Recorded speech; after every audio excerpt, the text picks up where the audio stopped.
Hello and welcome to episode 198 of the Awesome Comics Podcast, the place where the small press makes one hell of a big noise. I'm Vince Hunt, creator of the Red Mouse from Mars, and I'm here with the creator of the webcomic Vanguard, Dan Butcher. Hello. And the beast from the southeast, it's Tony Esmond. Oh, we've not used that one before, that's good. I try to do a different one every week, Tony. You do, don't you? I like it, yeah. I do like it. If I can't think of anything, I just compare you to some sort of food product. That's your go-to. Yeah, secret's out of the bag there. Well, you know, I mean, people know that I'm hard up for ideas. Anyway, well, I did mention it. We've been chatting offline for a bit, but I went to I had listened to episode 100 the other day. Really? Oh, nice one. What did we do then?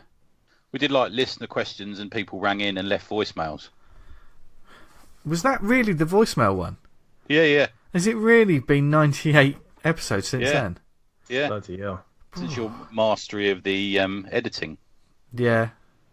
Was it? Yeah, I can't remember. It's been so good long. Actually. It's all right. Yeah. Oh. Mostly they're taking a piss out of me. Quite a few of them. Yeah. Yeah. But they were good. It was a good one. We seemed a little bit calmer. I don't know what's happened to us. What do you mean? Let's see. What are you saying? I'm not stressed. You're stressed. What are you saying? Your mum. Hey, easy. Right. We may have got almost to 200 episodes, but I am still not having any of that nonsense. I just love that. Just this, I'll tell you what's full of that, Eltingville. That's full of your mum jokes. Yes. And thank you, everyone, for the great feedback about last week's episode with the mighty Evan Dorkin. We had a great laugh talking to him. It was, he was really blown away at the interaction on Twitter from the ACP listeners. Yeah. I think he appreciate that. Yeah, he was impressed. Yeah, that was good. Yeah, and I know that... As I say, he thought that Twitter was a vile hub of scum and villainy. I mean, it pretty much is. is, apart from our nice little corner of the world, which is great. And I know some of our listeners weren't necessarily au fait with his work, so, you know, hopefully they will rectify that over the next coming months or whatever, because you really should, because, for instance, the likes of Milk and Cheese and Beasts of Burden and stuff is definitely the sort of stuff that our listeners would love. We were slightly concerned if we'd be all right with asking questions and stuff. But, I think also Vince hadn't watched the video. Yes. Have you seen it, Vince? I have not seen this, but I need to watch this. There's a video where he looks like it's the end of a day at a convention or something. Yeah. We all know what that feels like. The tables and stuff. And these guys, they come over to start interviewing. It's like a YouTube thing, and he just fucking destroys them. It's fucking gold. I was walking around listening to it. Yeah. And I burst out laughing a couple of times. Yeah. It's just absolutely savage. They're just dumbstruck. They don't know where to go with it. Do you know what I mean? Yeah. It's not. He just destroys them. You can, and it's amusing, and he's not being horrible to them. But you can see they're just ill prepared. Yeah. And just before we came online, I said to Vince, "Don't watch it at the moment." Yeah. Because there's a charisma guy I watch on YouTube that does like breakdowns of interviews between people, and if he did it as that, Evan was just a master at work. Every tact they tried to sort of like swing it around, he just swung it another way to have a laugh and not take it seriously. Did they seem like the sort of people that actually knew his work? Yeah, they did. Yeah, I think so. Yeah, he was just in that kind of mood. He just wasn't on the person doing the interview, and the couple of people just weren't really on the ball. Oh, and it was almost. I almost wondered whether it was like Eltonville meets Evan Dorkin. Yeah, but he just like eviscerates them. It's just sort of, it's interesting. We'll have to put the link up on the Facebook page. But it is funny. And now that you've listened to him, you know that's what he's like. You know. Yeah. And he was I have to say really interactive with us, and we talked to him for ages beforehand, and we talked to him for ages afterwards as well. But very sort of interactive with us. But that just. If you're not prepared for some people, and you should be prepared for them, we should have read. You should read their books if you're going to interview them.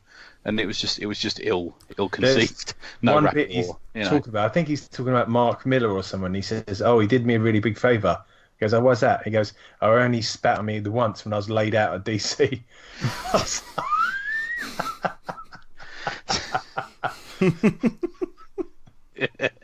That was great. Yeah, and he did spark a sort of conversation afterwards, talking about like Marvel titles in the publishing like that. That was very interesting as well. So, yeah, he did, didn't he? Yeah, that was good. Yeah. So definitely check him out on Twitter, etc.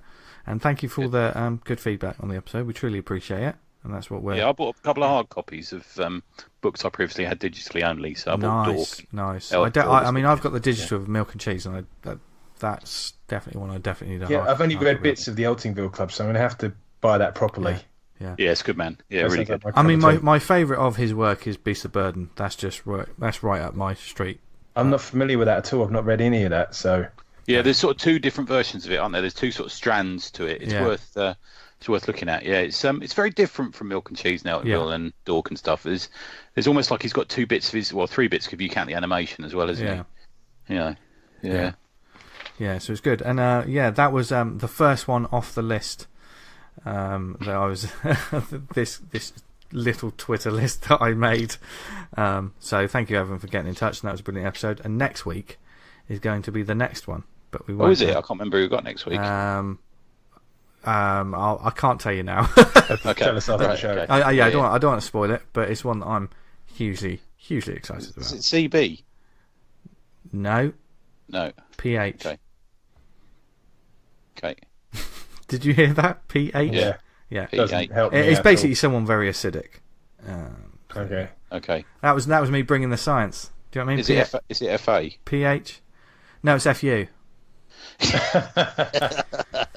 That's what you call is it dynamic. It's see you next Tuesday. It's BDSM. And welcome to Scrabble Corner on the Awesome Comic Podcast. Sexual Scrabble. There's a hole there somewhere. Late night Channel 4. Sexual Scrabble with the ACP boys. Oh God. What would be no? No, do you know what? I'm not taking that any further because I know what the artistic vision is like for our lovely listeners. So let's not give them any more ammo. We got that lovely piece, didn't we? Sent through the three of us in the car. Oh yeah, I've done that today. Dave Kennedy's a dude. Yeah, he's a dude. Yes, and an art beast. Dave I've been loving seeing all the artwork from listeners and people in the community. Like Cliff sent over a piece to Sarah today of Hawkman, and there's a few bit we've done that redesign thread in the Awesome Comic chat. The awesome verse. See all the stuff pop up. It's great. It really kind of fires me up. I don't know about you guys when I see other people's creative output. Vince sent me some art this week that really fired me up for a secret project we're on. Yeah. I just saw it. When he... What was the word you used, Dan? I can't remember. What did I say? Was it rough or bleak? I don't know. Something like that. Yeah. But that's what you're going for. So yeah. When are you going to announce this project anytime soon? I'm waiting for the art to come in from one person who I want to make sure is completely on board, even though I paid them. Yeah. I want to make sure they're completely on board. And as soon as that now rolls in, as soon as I get the first page of that, then I'll announce. Yeah. So it could be episode 200. It might well be. Yeah. I mean, I was looking actually to get it published by then, but it's there's a couple. Nobody's late or anything. Just there's a couple of deadlines extended and stuff like that. So yeah. Oh, it's exciting though, pretty folks. Dark. It's very dark, but it's very exciting, folks. And Vince has done the cover as well, which is very good. Nice. Oh, thank you. Yeah. Which I sent to Pat and Lisa at Mills this week, and they gave me some lovely feedback. So it's very good idea of yours, Mr. Vince. Oh, thank you. Oh, I don't know how to take nice words about my work. Surely that's something that we all have, though, isn't it? I mean, we've been very fortunate to get some very positive feedback about some of our work, and thank you to anyone who's ever left a nice comment about either the show or our work or given us a pin up or whatever. It's weird, isn't it? I find it easier to accept and discuss bad feedback. Like, we got a fairly nonsensical fucking review this week that made utterly no sense. Yeah. And was, I think, written by someone who's slightly, let's say, eccentric. Yes. Yeah. And generous. And do you know what? I just went, whatever. You know what I mean? Yeah. Yeah, I've had hard to form an opinion on it because it was just such dreck. It's just, I don't know what this is. It's a bit that's the subject, isn't it? Is if you're going to write a review of something, apply yourself to the comic. Yeah. Don't apply yourself to yourself and the comic. You know, like how you get cooking. I don't know if you ever look up cooking recipes online, and there's Hang on. Hang on. Yeah, rewind. So, like, you like how to make baked beans, and then they tell you like for the first 5 paragraphs is like their life story and what baked beans means to them. And it's like, just tell me the fucking recipe. I just need to break something down, Dan. In the past 5 minutes, I've learned 2 things about you that I think we really need to explore. Go for it. The first one, you watch YouTube videos about people breaking down charisma. Yeah. And you do a lot of baking, and you watch a lot of cooking videos. No, I watch some. No, I don't do hardly any baking, and I don't really watch a lot of videos. You only look at the Anarchist Cookbook. That's all you look at, isn't it? Like proper gangster. No, like the back of my hand. Yeah. That was a joke for legal reasons. Do you like to cook though, Dan? Yeah, I don't mind it. Not too bad at it. Yeah. What's your favourite? What's your best dish? I can do a really good lasagna, I've got to say. Oh, bloody hell. Tell you what, secret ingredient is: add a little bit of Worcester sauce. Goes down well. Oh, I can't have that because it's got fish in it. Worcester sauce. Whoever made it for you, Tony, I wouldn't put it in there. Thank you. It's tough. Right. Or meat, obviously, either. Yeah, or meat. So the other intrinsic things in it that you can't have if you're a vegetarian. Gutting it now. Yeah. How about cheese? Vegetarian cheese? No. Oh, I probably just won't have it then. Yeah. Cheese and pasta. Just have the garlic bread. Yeah. But which anyway, back to the cooking podcast. Yeah. Anyway, I'm sure all of Dan's cooking is delicious. And do you know what else is delicious? Is it Comic House? It is indeed. 1 or 2, baby. Well, we was actually talking. I've been put all my comics and trades into storage. Oh yeah. So I'm going to be leaning heavily on digital comics for the time being. So yes. What better place? What a better place than our lovely sponsor, Comic House, who is the indie comic marketplace, with a difference. There's a huge selection of titles on the database. If you've got hard copies of your books and if you're self-published, then list your book on their site. It's free and you can start selling straight away. But they also have an app. And like Dan says, this is going to be a lifeline for people like Dan Butcher, who is... people who live rough or anything like that as well. Yeah. You're just looking at comics from your phone outside of McDonald's whilst you're in a tent. Yeah. They've got quite a flashy phone then. Yeah, I suppose everyone's got a smartphone now, haven't they, I suppose. You can plug them in the street up in London. And like charging ports in the streets. Yeah, that's cool. What a world we live in. Next it'll be like iRobot. Anyway. I was at the storage units and I said I could see people living in these down the line. And he went, yeah, we've had that. So, in the bleak future of Britain. Where did you do a poo? Yeah. Did I do a poo? Where do you do a poo? If you can eat one. I don't know. Just poo corner. Just make one corner for poo. poo. Poo it and then lob it into another one. Yeah, chimp it. Oh, Dan. What did you pick? Chimping it, where you just poo in your hand, throw it. Yeah. Comic House. Yes, the Comic House.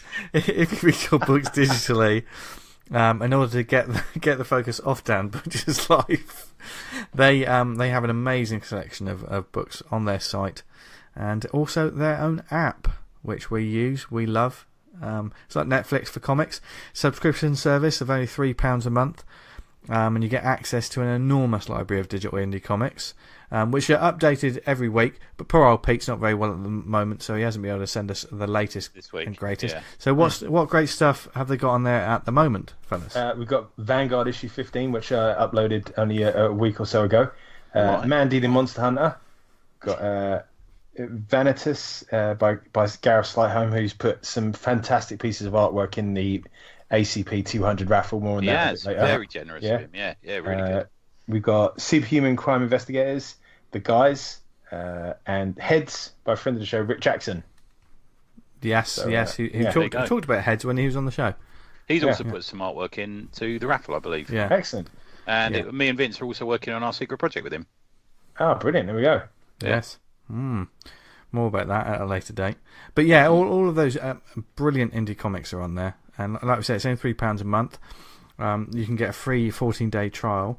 And also, if you have your comics on Comic House, so any creator, publisher or seller, they have a profile on Comic House. And and Pete's trying to get the word out that people can claim their profiles on comichouse.com. So once you've done that, you can add like profile pictures, social media details. So when people look at the comics on the app, all those details will show up, so readers can actually find out more about the creators and find easy links to go and follow them online, etc. Wherever you have your work on Twitter, Instagram, whatever. So to find out more about that and all the other great stuff on the service, go to comichouse.com and find out about this great app that we talk about every week, which we genuinely, I mean, God bless Pete for supporting us, but we genuinely really love this app. So, do you know when we started our sponsorship? When? Episode 100. Was it really? Yeah. Oh, we announced it on episode 100. That was when the beautiful relationship began. Yeah, and that's good, isn't it? God bless him. When Comic House met the ACP, it was Moide. Oh my God! I'd be three-way the dog. Dan, what's happened to you? It's because you couldn't make it for some of last week's show, isn't it? You just. I've eaten a lot of chocolate today to the point I feel sick. What? I was worried because I went off for a poo and came back, and you two had gone, and I'm like, "Where's everyone gone?" Oh yeah, sorry, I had to make my excuses and leave. So, I was going to review Pure Dead Mental last week. I'm going to review it this week. Hey. Yes. That coming up. Stick around. Spoilers. Folks. Don't touch that dial. And this is a week. Yeah. And this is. Is he on drugs? I don't know what he's on, but I tell you what, I'm with him. I am with him. I'm just going to see how this plays out, Tony. It's exciting. Wind him up a bit more. Yeah. So obviously, as you can tell, this week is a Three Amigos show. It's been a while without one of these, and it's come about because we had a few technical issues before. We were going to have a guest, and we've had some technical issues. So when we've got around to doing it, we just sort of like, right, let's just talk to each other. We were a bit stressed. Yeah. And it's Easter weekend, and we don't want that because Dan's full of eggs, aren't you, Dan? Yeah. Is that egg-bound? You're egg-bound? No. What an image! I was very brave. I ate a whole Easter egg over the course of several hours. Now, how big was the egg? Feet. That's not a major feat if you. No, thin it. Some of them can be quite thin, can't they? I feel as I was getting older, like my tolerance for that kind of stuff has diminished greatly. Whereas, like, it's not alcohol or drugs, Dan. Yeah, no, there seems to be all shit like that. I used to be able to kind of put chocolate away, but now I have too much for it. I'm like, oh fuck. Yeah. Especially if you have something really creamy. Do you know what I mean? Gives you nightmares, doesn't it? Yeah. Does chocolate give you nightmares? Like cheese, isn't it? Same. Cheese. Is it really? Yeah. Supposed to be, yeah. Oh, I heard that about cheese. I didn't know. Do you get nightmares, Vince? Do you ever get any nightmares? I did have one recently. Did you? What was it about? I can't remember it now, but I remember it really, really upsetting me. Were you in your pyjamas in the school assembly again? Because I know that's one that you've had before. I think it was one where I realised I had spent a few years of my life doing a podcast every week. Living nightmare. That's not a nightmare. That's a dream. It's the dream. I am living the dream, and I am loving it. You had a nightmare or a dream where you have an argument with your other half, and you really fucked off with them, and you wake up in the morning with the same resentment, but they haven't done anything. I had one of them a couple of weeks ago.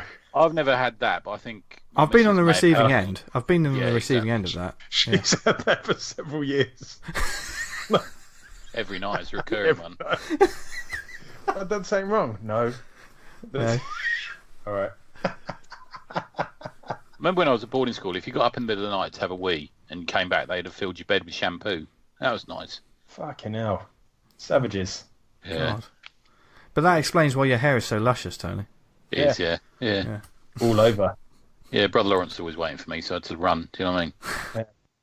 Was he the one, the influence for Torquemada? No, that's Brother Solomon. Oh, fuck. Yeah. Okay. He was much worse. He'd just kill you. He'd kill you if he saw you. He murdered a lot of people. I found a picture of him actually this week. I shall send it to you in a minute. Excellent. Oh God! Yeah. If only you lovely listeners could see what happens on our WhatsApp. No, it's probably for the best. It's probably for the best that you don't. No. So it's just gonna be us three this week, and we're just shooting the breeze, and probably it's a little talking about someone heinous and villainous. There, we was gonna. I'll tell you what. That was good. That was good, but too early, Dan. You peaked too early. Yeah, that's what I was this. But yeah, we're going against the old spouses today, aren't we? Or the other halves. I'm Well, not. I am. I'm not back. I'm just sitting back and watching you burn your lives away. Lives. Grow up, Tony. What? Yeah, so it's just the three of us just to talk about comics, and we do have a little subject. But Dan talked about it earlier this week, and I thought it's a great topic of like creative conversation we can go into. But I feel like it's probably good that it's just the three of us, because we need to just sort of practice a little bit before episode 200, which is getting ever closer. Looking forward to that. Yes. Yeah, it's going to be great. Yeah, it's going to be fantastic, and we hope to see a lot of you there. And we'll tell you more details in the show notes. But Dan, do you want to take it away, my friend? Sure. Yeah.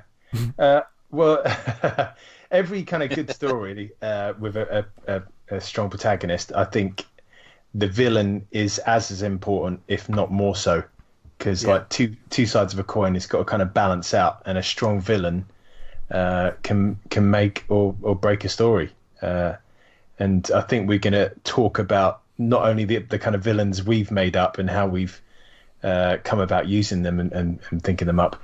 We've got some villains that have popped up in comics before we're going to discuss as well. Yeah, I think we haven't really tackled the topic of villains so much, just straight up creating and writing villains and some of the best villains in comics.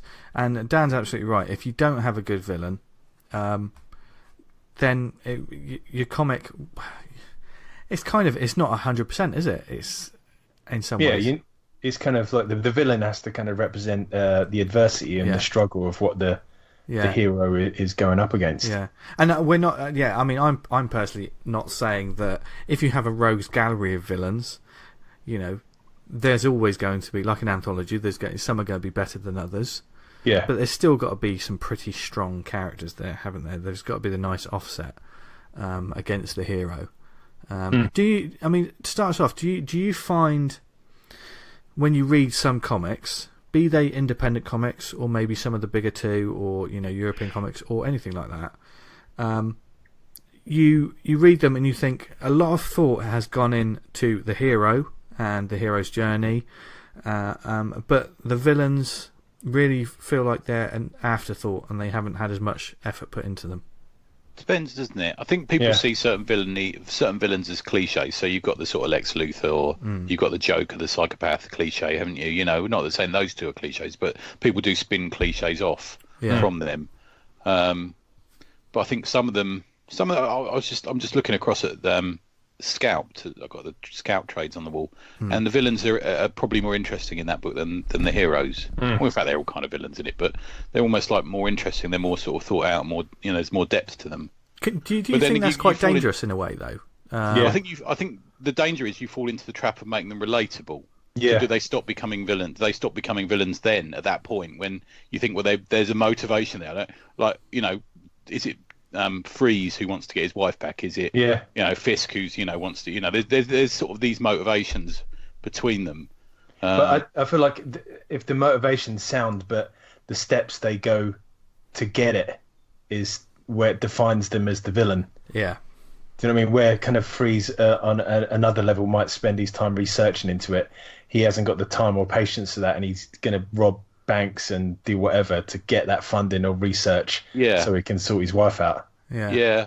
I mean, the villains don't rob banks anymore, do they? No. Spider-Man used to stop villains robbing a bank, and that'd be their motivation, would be to get the cash.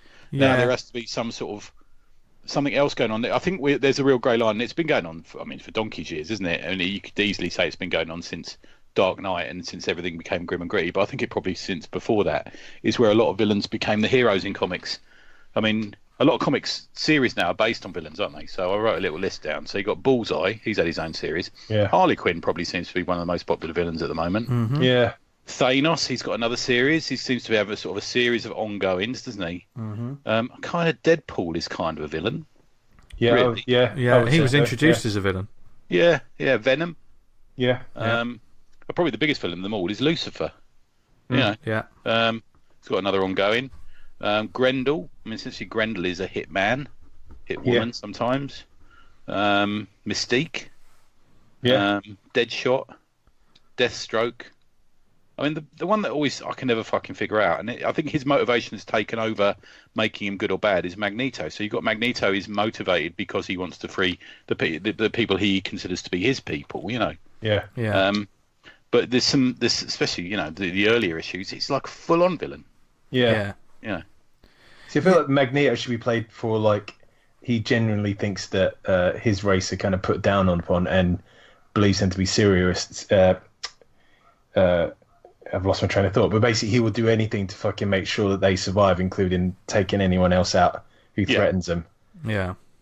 I mean, is that essentially wrong? You know, the Earth's being attacked by aliens. Do we destroy the aliens? You know, his race, his species, being attacked by. You know, it's a weird one, isn't it? There's a lot of grey levels now.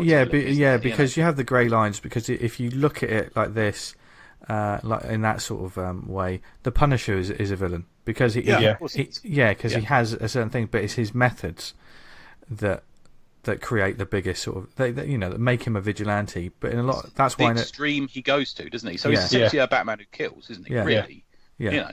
I mean, when handled right, the Punisher's like it's a figure, sort of character you read about, and although you kind of like side with him, if you kind of take a step back and see what he's doing, it's absolutely horrific. Yeah. Yeah. I'm going to talk about a Punisher comic later in the recommends. Yeah. Okay. But bringing up that list though, Tony, I mean, I have a real problem with modern day villains on the bigger scene. Certainly with the bigger publishers, because it's not that I have any moral, thoughts about it, but it just feels like this villain is popular. Let's give them their own series, and in some ways make them an anti-hero. Anti-heroes are the in thing, and they have been for the past 15 years. More so, mate. I'd put that back to Watchmen myself. Yeah. Even maybe slightly before that. You know, when you think Punisher came out in the 70s. Yeah. But so much so that these villains are sort of watered down to the point of I don't think you can take them back to being a villain again without it being an Elseworld tale. Do you know what I mean?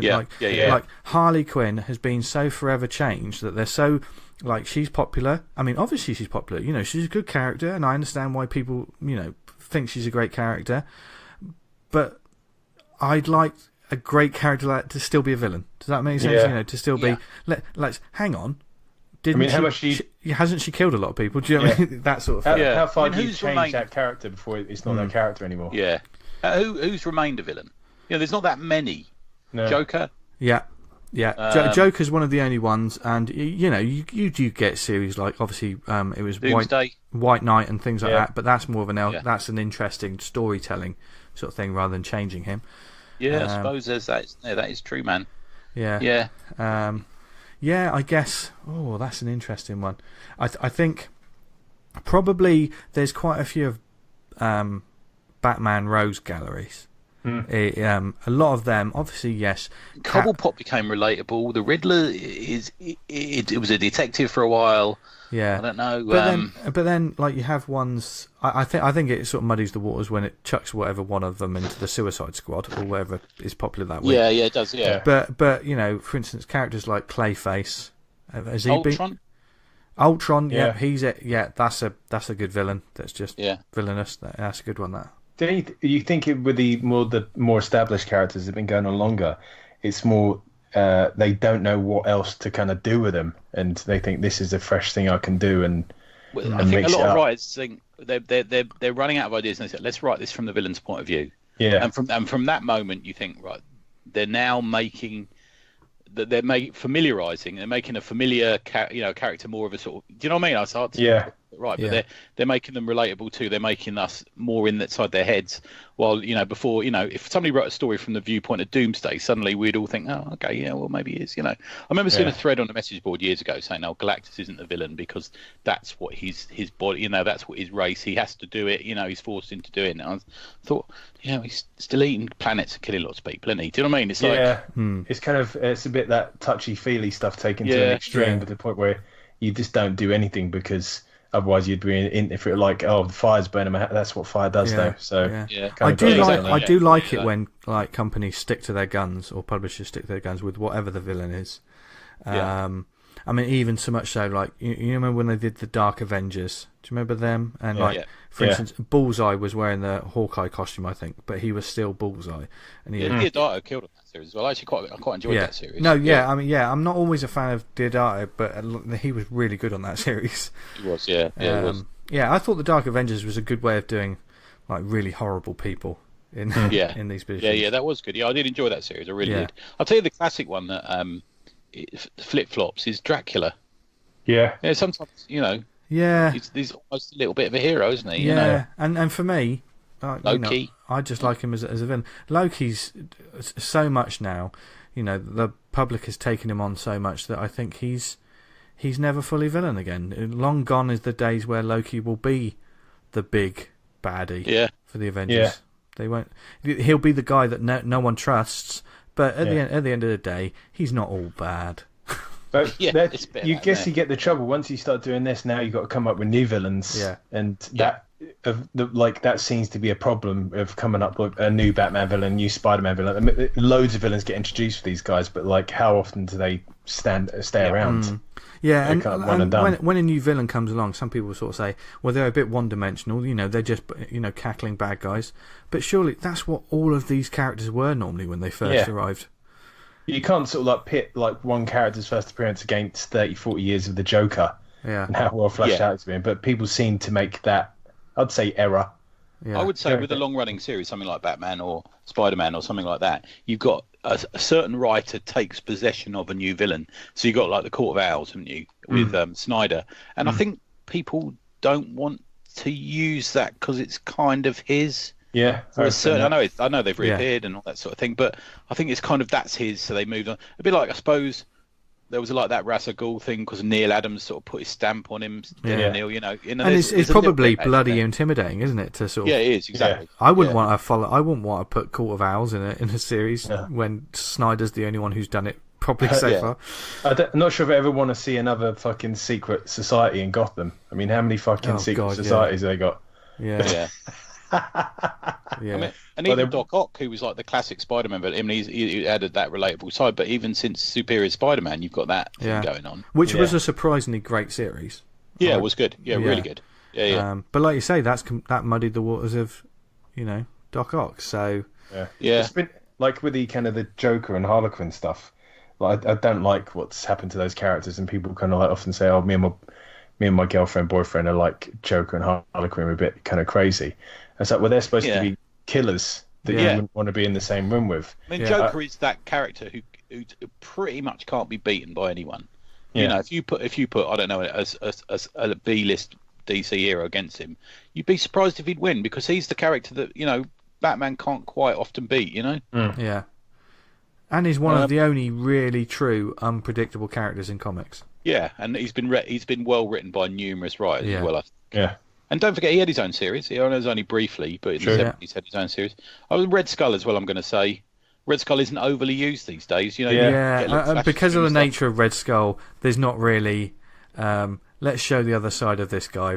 Because it's tough as well, because people are scared of showing the other side of this Nazi. In the 80s, they were fine with that, but now, like, modern sensibilities, they don't want to touch that, do they? But I think in some ways, obviously, I'm not saying do this with Red Skull, but similar sort of characters are explored more. Like, for instance, Herr Starr in Preacher, a vile human being in every way, shape, and form, but you love reading the character because he's such a vile human being. Does that? Yeah. Let's put it this way: what villain do you like reading about the most? Mainstream. Oh, that's a good question. I can't look at my bookcase now. They're all gone. I mean, some of my favourite characters are villains, but I don't read about them very much, and that's the Wrecking Crew. But I'm going to skip over that. But when they appear, you like them appearing, don't you? Yeah. I think I think people should do more with them. I think you can do tons more with them. Yeah, they're the kind of people I would expect to be robbing banks. Yeah, because that's the way they think they can get money. Yeah, they're just thick villains with power. Yeah, thick. Yeah. I kind of like that. But with the combined power of Thor, do you know what I mean? Yeah. I'm a bit of a fan of. It's a bit of a weird one, but I'm a fan of Grodd. Really? I just really like this hugely intelligent sort of psychic, but it's like brutal as fuck. Yeah. You know, he'll eat you. You know, it's like that sort of. Yeah. Well, I actually really, I sadly still watch Flash and Arrow, and I actually quite like the appearance of Grodd in Flash. It had a real impact. You know, there was a real sort of sense of, is the Flash going to survive this? And stuff like the trial of the Flash and the Carmine Infantino stuff where Grodd would appear. I really like seeing him in that. It's just strange, isn't it? It's just a weird thing that's kind of comics, you know. One of the characters, and I haven't read him recently, but the ones that, and I know they've tried to heroize him in some ways, but I used to be a huge fan of Sabretooth. Okay, he Sabretooth. suffered from the Magneto. Yeah. I mean, it was interesting when they first did it. Was it the Phalanx Covenant? You know, when they first put him in the X-Men, when he had like the... Oh, when he joined the team, you mean? Yeah, the Hannibal Lecter mask. That was interesting, but then, I don't know, it sort of watered down a bit, I think. He was great in Power Man and Iron Fist, and those couple of appearances. They're really great issues. Yeah. I think a lot of mine, I'm totally going to have to go for the X-Men universe, because that was, you know, obviously that was my gateway drug to becoming like an uber fan. And I think, apart from Spider-Man, I think the X-Men has the best rogues gallery of villains, in my opinion. Okay, better than Batman? For a team. Right, okay, because I think if you're talking about like a single hero, for Marvel, it's got to be Spider-Man, and for DC, it's got to be Batman. I think those two rogues galleries there are fairly unmatched across the board. I'll agree. Flash has got a lot. Yeah, I was going to say I really like the Batman rogues gallery, but I actually like the Flash rogue gallery more. I think Batman's got a better one, but I kind of like the weirdness of the Flash. He's got a character called the Top. Yeah. You know, fucking hell, he just spins round. Yeah. You know. There were super weird ones, and I remember it was in an old... but when you see them, some of them look a bit silly, don't they? Who's the Frost guy? Captain Cold. Captain Cold, which the name itself is fairly ridiculous, but you go with it because we love comics. Yeah.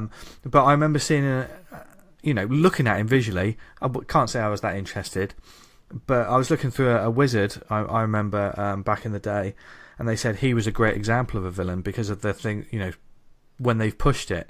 And they talked about a scene where there was a security guard trying to stop him to get out of a bank, I think, and he froze the guy's jaw and then punched him. Yeah. And I just thought, that's now I'm interested. Do you know what I mean? That's obviously horrible, but that elevates a character that goes beyond what the visuals are. Yeah. You know, because it is deeds, isn't it? With villains, it's what they do. Because so many villains talk a good game, but they can't back it up. Yeah, I think as well as don't overuse characters. I think sometimes I get a bit sick of them when I'm kind of sick of Bane. I got to be honest with you. Yeah. You know what I mean? Yeah, I'm not really interested in seeing that character. I'm at saturation point with Thanos. Yeah. You know, I used to my really interest is only held because of the movie with him. Really. Sure. I didn't really think much of him until after seeing the film, because I didn't really know much apart from Infinity Gauntlet. I was kind of. Yeah. I think the Infinity Gauntlet was the start of it for me, of him being overused. When you had the sort of Marvel 2 in 1 Marvel Team Up Avengers stuff with him in, you know, the Jim Starlin stuff, Warlock stuff, I was kind of like, he was this real nasty fucking creature that would turn up every so often. But then with the Infinity Gauntlet, you know, there was like a series of Infinity mini-series, and then we had him in his own series, and I think they just overused him. Then you literally had a comic series about him growing up, and I'm like, nah, enough's enough. What sort of characters, villains, have you never really been fussed about? You know, interesting. For me, it's got to be, and this is just personal taste. Of course, some people will go, "Oh no, these characters are amazing." So remember, folks, these are just our opinions. Yeah. For me, Superman's. Villains have never really done anything for me. You know, beyond Lex Luthor, I can't. Metallo. I can't really think. I can't really think of many. Vartox. People will obviously say Brainiac. Mr. Mitzelplick, or whatever his name is. I used to hate him. I still do. I used to be a bit frightened by him when I was a kid. I think, oh fucking, what's he going to do now? I think he's going to turn up and go, get in the back of the van. The Toy Master. He was a bit of shit, wasn't he? Yeah. He does like toys. And it's kind of like. What's this a threat to Superman in any way? Yeah. Yeah. I mean, you have to write villains like very powerful to match Superman, because the whole thing about writing villains, isn't it? Like they got to be it's better to write them like having an edge over the hero, be it like they're more clever or more powerful, or they've got some kind of edge. Otherwise, that's it's where kind Lex Luthor worked for me, because he outthought him. Yes, yeah. You know, I think Yeah. in the same way that the Joker could never win in a fist fight with Batman, but he's got everything going on in the background, isn't he? You know, he's got a triple plan behind him somewhere. Yeah. And Batman can't really kind of get an edge on him because he's kind of a bit out there, and he doesn't quite understand what he's going to plan next, or what kind of fail-safes he's going to put in should Batman turn up and give him some shit. Yeah. Do you think? What about British comics? What about villains in British comics? I mean, when I mean, 2000 AD, they're kind of all fucking villains, aren't they? Pretty much. You got the old Nemesis Torquemada, which is like which one is which. Two sides of a coin, and that's the great writing in that. Obviously, you got the Dark Judges. Yeah, they're great classic characters. standouts. I'd say they're probably standout villains. Yeah. And they didn't. What year did they turn up? They didn't turn up for a while, did they? Yeah, a good few years into the run. But I mean, Dredd's a villain essentially. He is. Yeah, he is essentially the Punisher with a badge. Yeah, he's like a fascist lawman, isn't he? Yeah. Obviously you got Rico. There's a ton of stuff. Yeah, you got all this stuff going on in ABC Warriors and Road Busters. I mean, Road Busters is, for me, big industry and big companies and stuff like that. That's the villains in those books. You know, is the governments that that are, and then I suppose you've kind of got martial law if you want to join in to that.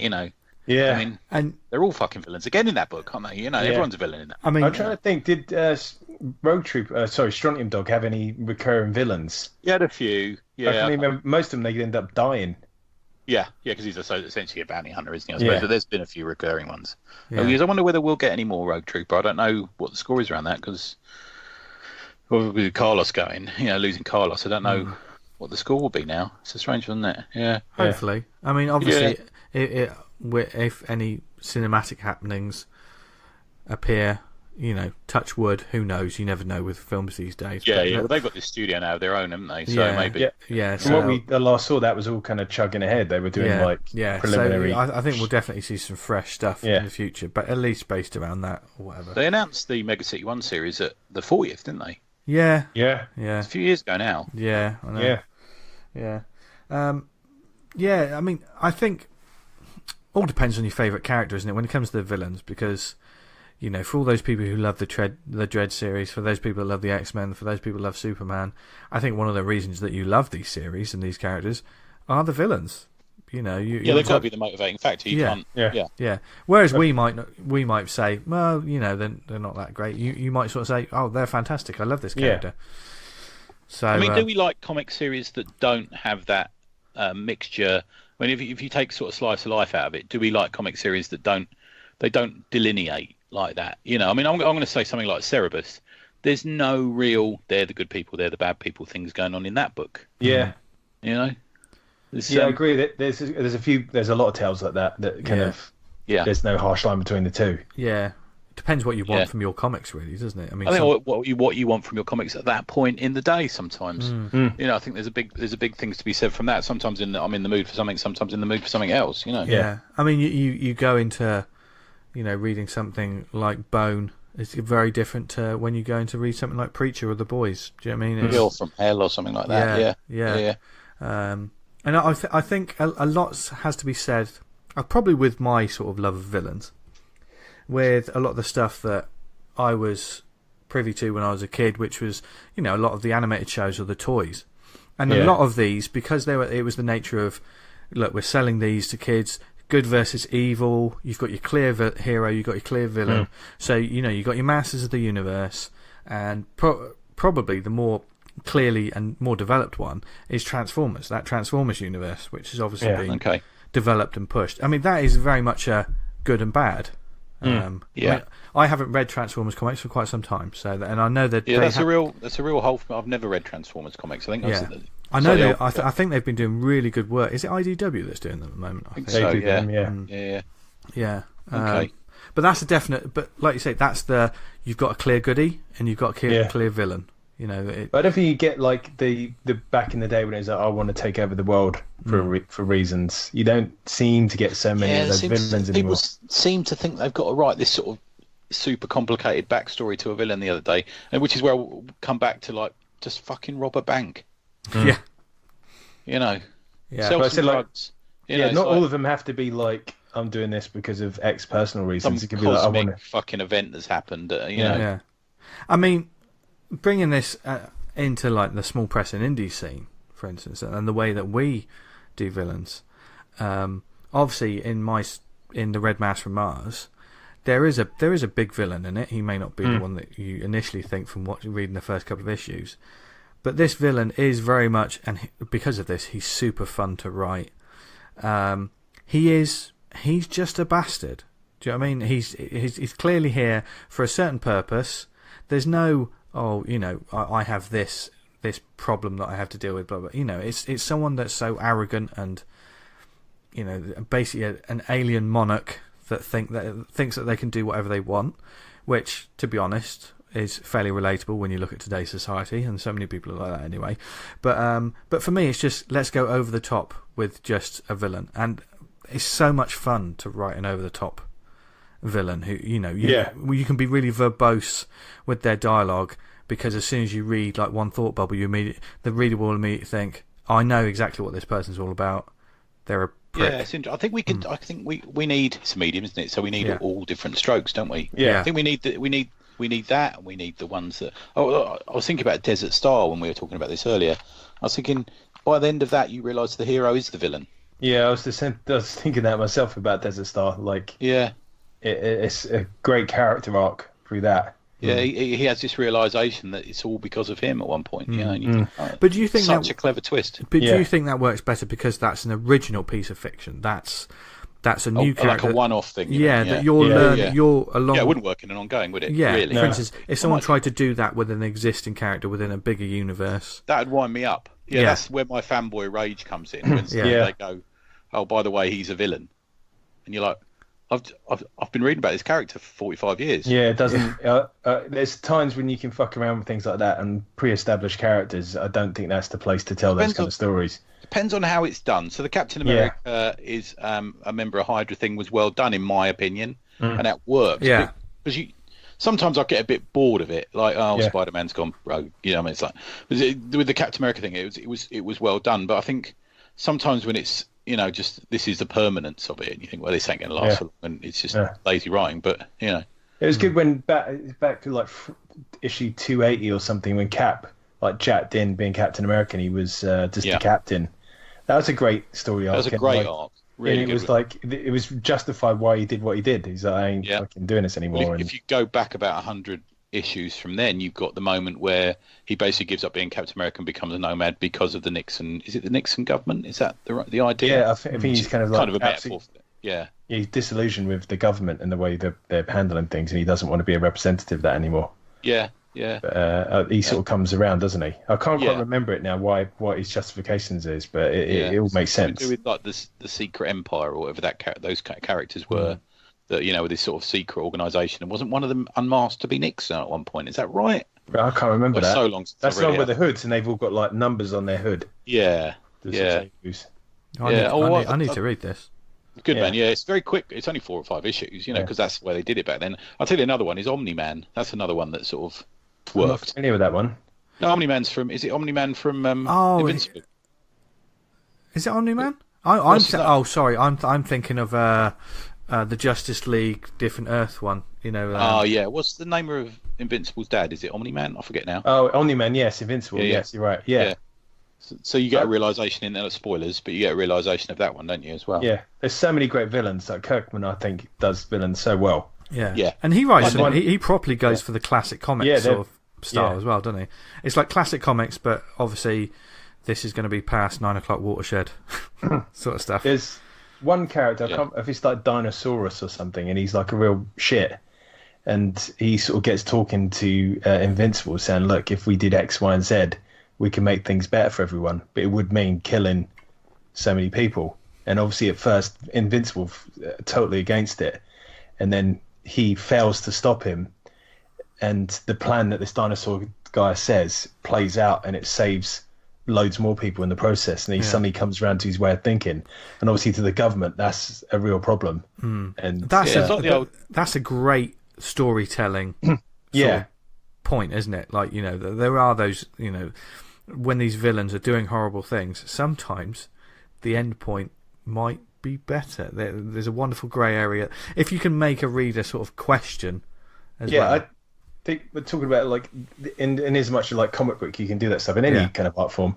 Rather than say, this is the answer to this question, you explore the question, explore what's at play, and let the reader work it out and take something from it. Like, treat the reader as, like, it's an intellectual thing, rather than, like, propaganda saying, this is really bad, this is really good. I mean, you can tell those stories, don't get me wrong, but I find the more interesting ones is where they kind of pull apart an idea. Yeah, and for me, that was one of the things that, and I'm not going to talk any more about the Avengers movies than what I'm about to say now, but with Infinity War, what I loved is, because it was essentially the Thanos movie, you saw where he was coming from, and you understood it.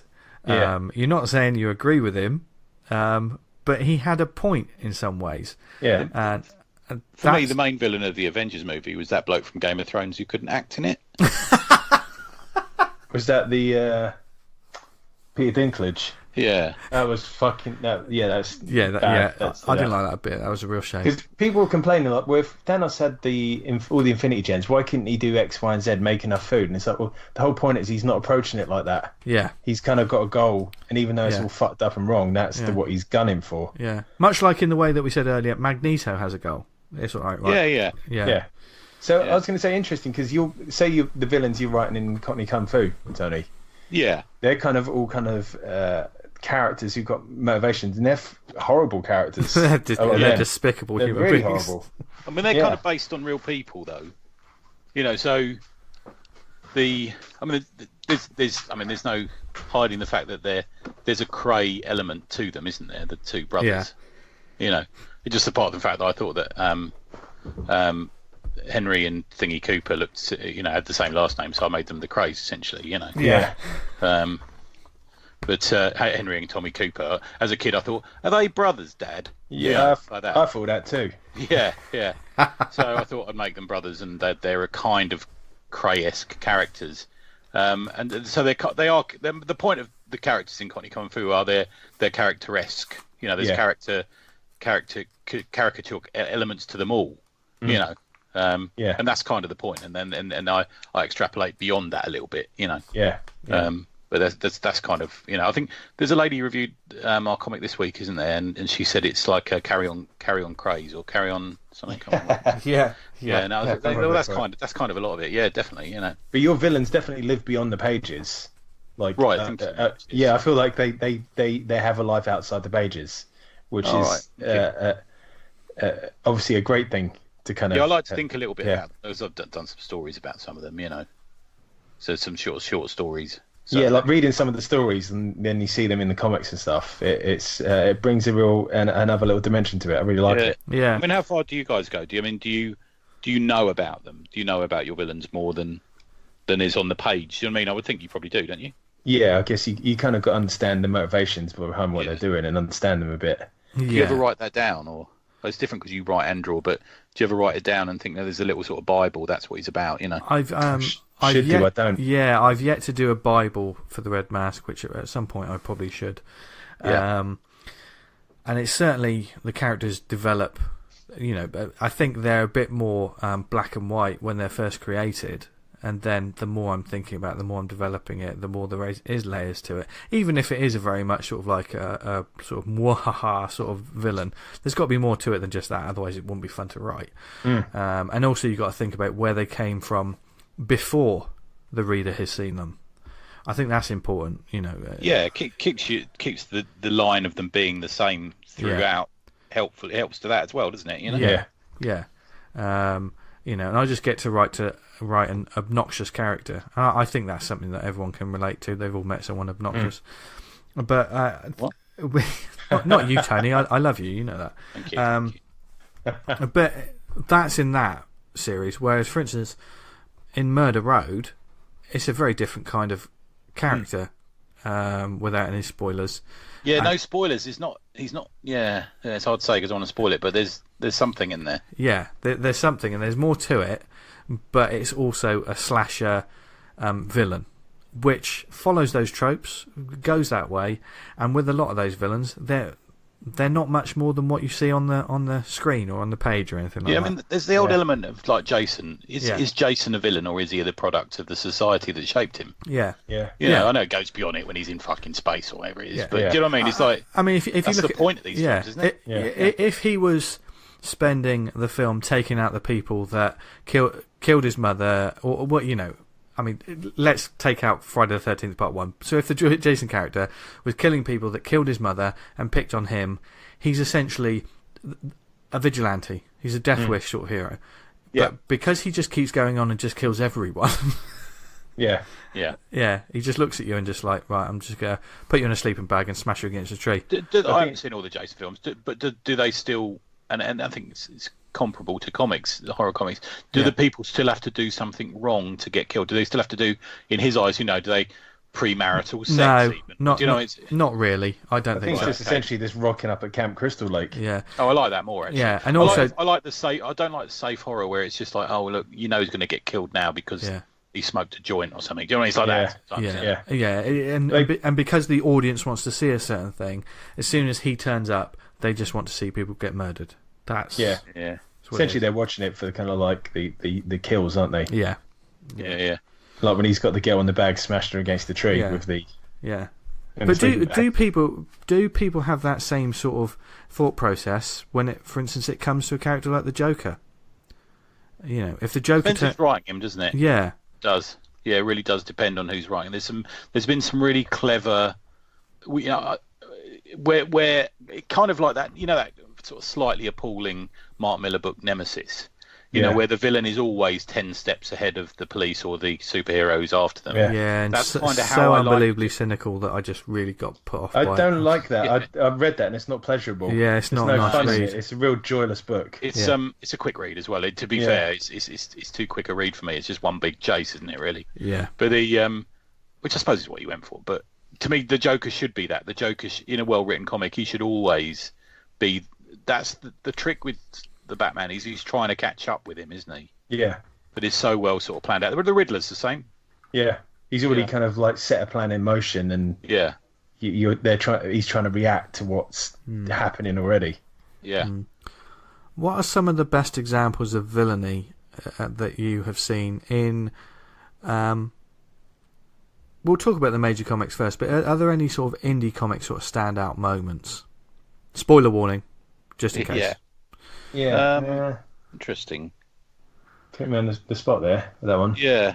Obviously, the porcelain ones that there's no real direct one enemy, is there? No. It's kind of characters they flip flop between the light and the dark. People that you're with, you may not agree with, and whatever happens, you're going to get your heart broken. That's yeah. Stuff like Whiteout does good villains. Queen and Country, I'm going to say, is another one. Yeah. Does sort of well-rounded villains, stuff like that. Do you reckon? I mean, to put this down to a creative, do you reckon that Greg Rucka is one of the better writers of sort of villains? He's a good writer of it, and he's a good writer of thrillers, I think. Another one is Girls. Have you read Girls from the Luna Brothers? No. I know of it, but the villains of that are just a lot of naked women who try and have sex with you. That's a metaphor for life, isn't it? Do you know what I mean? Is it? As his faintly veiled message to all men: beware naked women trying to have sex with you. Yeah. I'd lose it if I was a superhero in that universe pretty much straight away. It's like the film Life Force. I love that film. Yeah, I love Life Force. Great. I watched that the other week. It's great. So good. Such a good film. Yeah. I watched that hardly last year or a year before that, and I had no idea really. I've read about it a fair bit in the horror magazines, and if you go into it cold, you're like, "What the fuck is going on?" It's great. Yeah. Why is there no comic series around that?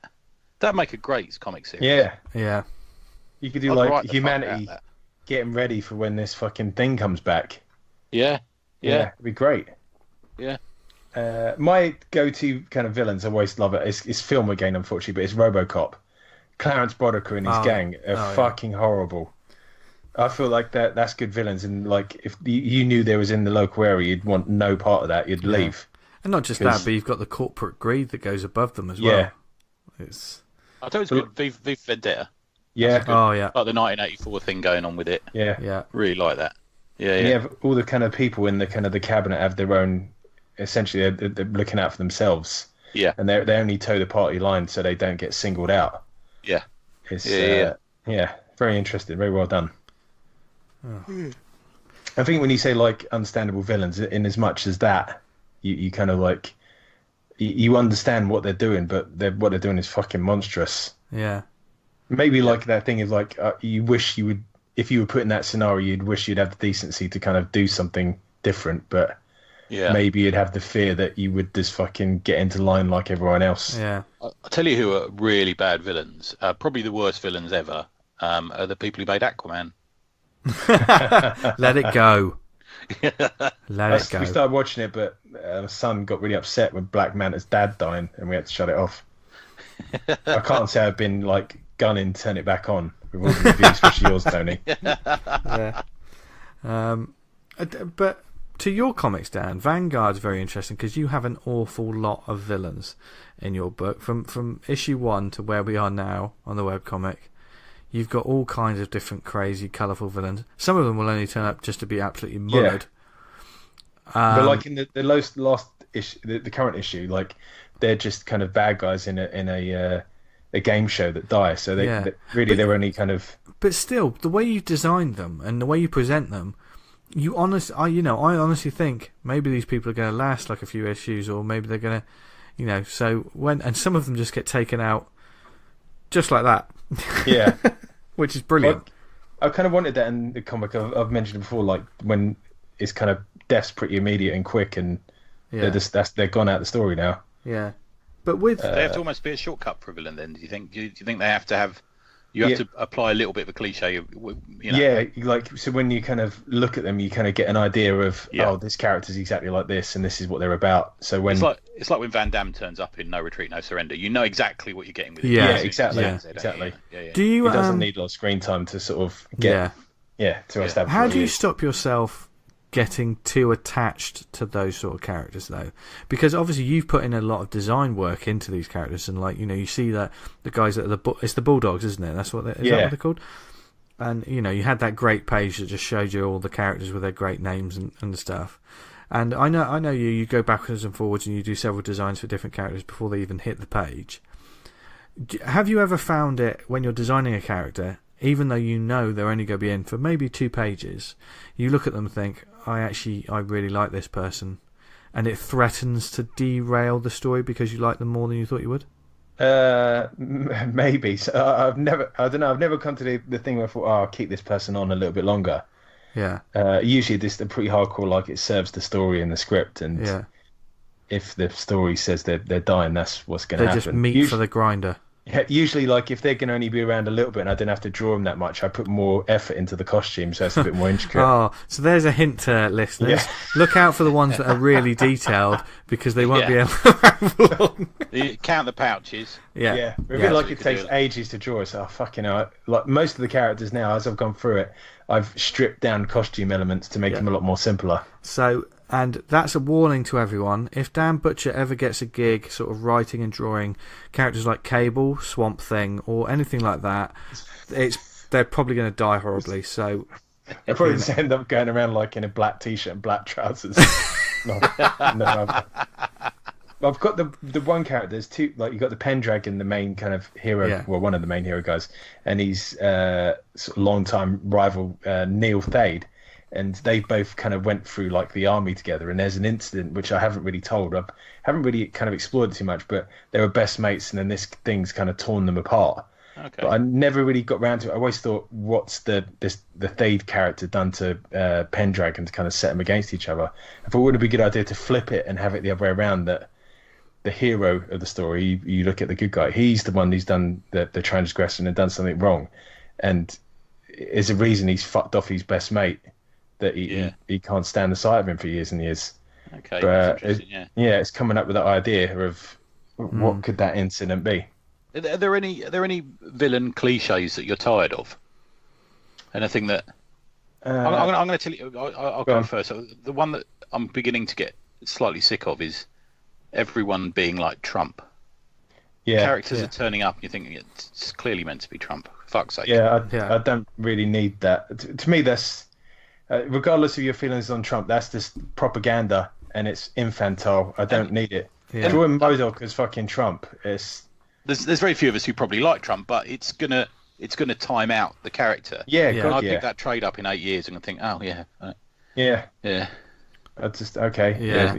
Any other cliches you can think of that are currently, not currently, that have been used? I mean, I think my big one is the villains that they keep trying to sort of turn into heroes or make them not as, just I don't like when they try and introduce another fucking Joker character, like Joker Light, or is someone else in a face paint who wears wacky costumes and they're just crazy and they kill people.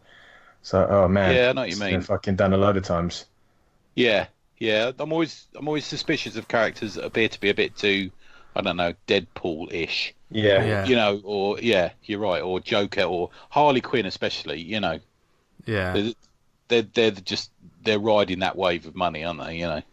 Yeah, because it's trying to make someone who's doing nasty things popular, and we don't need more of that. Yeah. we really don't. It's a weird one, isn't it? Yeah. I mean, I also fully admit that I'm coming from a position where I'm talking about my preconceived, what I think of these characters, but I don't read Deadpool regularly. I don't read Harley Quinn. I don't read any of this. No, me neither. Yeah, I mean, I do. I see a lot of Deadpool because my son buys it or I buy it for him, so I look at it probably weekly. I'll have a look at it, and it's just too much. I mean, there's too much out there anyway. Yeah. But yeah. Talking about heroes and villains, remember we was talking about that, was it Major X, the Rob Liefeld comic? Yes. We were talking, me and Vince said we're not sure if he'd make all 6 issues, get them all done in time. He fucking... He hasn't done issue 2, has he? No. Is it somebody else drawn it, haven't they? Yeah. Someone else has drawn it. It looks, the interior is like way better. Yeah. Didn't even do 2. That was the only fun we was getting out of that. Yeah. So does that, I mean, I actually said on the show that if they finished the 6 issues, I'd give them a badge.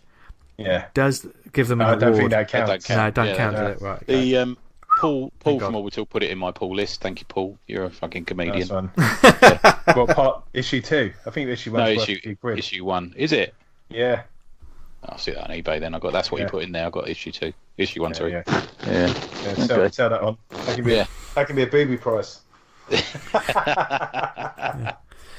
But I think villains are fun to write and they are fun to design, and they are, sometimes it's dangerous because they can be more fun to write than your actual hero. Yeah. Because your hero can be more of a... If the villain's more interesting than the hero, I think your story's got a problem. Yeah. Yeah. But in the same way that you write a hero, he's his parents are, where he lives, what his origin was, where he's coming from every day, where he's getting changed in a phone box, whatever he's doing. You need to think about the villain like that as well. He doesn't just sit in the top of a tower and he's a gang lord. That's boring. Yeah. There's a million of them. Yeah. And it's something certainly, I've learned myself, like with creating this character, where I could do like different episodes as a creature of the week every time, and certainly with the 4-page shorts that I do, it is a different sort of villain that he's meeting. So it is an interesting challenge to sort of mix it up. And what will I do once the 5 issues are done? What sort of creature will? Because I think my reading habits and my writing habits have developed since then. I'm on the track that I was always going to be on when I started the series, but once the series is finished, will I write things differently? Do you know what I mean? It's interesting, the things that we've read, the things that we've experienced. I'm not going to allow it to change what has already been predetermined with the story I'm writing, because that would be a disservice. I'll tell you what's a good trope as well is the who is the villain. So you had it in Dreadstar, you had it in Watchmen. Yeah. You had it in a series called Rising Stars. Yeah. Which was Watchmen-like, wasn't it? Yeah, I really like Rising Stars, actually. Yeah. J. Michael Straczynski wrote that. But there's a few that have done it really well, where you kept guessing as to who the villain is, and it's one of the main characters. Yeah. And I think I kind of like that, actually. Yeah, I do. Yeah. And I haven't seen that in ages. Yeah. No, I haven't. I remember that. That was all the rage, wasn't it, at the time? Dreadstar's a great version of that. If anyone hasn't read Jim Starlin's Dreadstar, go and read it. It's outstanding. And it really keeps you guessing. I mean, for me, I think sometimes, I think it's more difficult when you have a really long running series. But certainly, if you're creating a new villainous type of character, from issue 1, stick to your guns with them just being not nice. And I for instance, I was quite a big fan of the Darkness when that turned up back in the day. And for the first 10, 12 issues, he's not a nice guy. He really isn't. And then he gets these powers, and all this stuff happens. I couldn't tell you what the character's like now, but I'm guessing he's more anti-hero, more heroic, and does nicer things. But it's been through various peaks and troughs, I think, around that, hasn't he? When they policemen or something at one point. No, to be fair, I've never read it. But to begin with, he's just a horrible guy. And he's like a mafia hitman, isn't he? And that was refreshing to read, because it was at the time where there wasn't too much like that. And also Garth Ennis wrote the first few issues, so which can't go really wrong. Yeah, can't be. God, we love that man. Yeah. One day. Get him on. One day. Yeah. Fingers crossed. But I tell you what, though, this would be a great topic for the either the Twitter or the Facebook group. So we'll start a thread on there. Let us know, sort of, especially independent comics, because I know we talk about them every week, but some of you guys are like super fans of series that we've never even heard of, let alone read. So if there's any brilliant examples of villains that we need to check out, then let us know. I mean, the Awesome Comics Talk group is on Facebook, and we always put a thread for the episodes.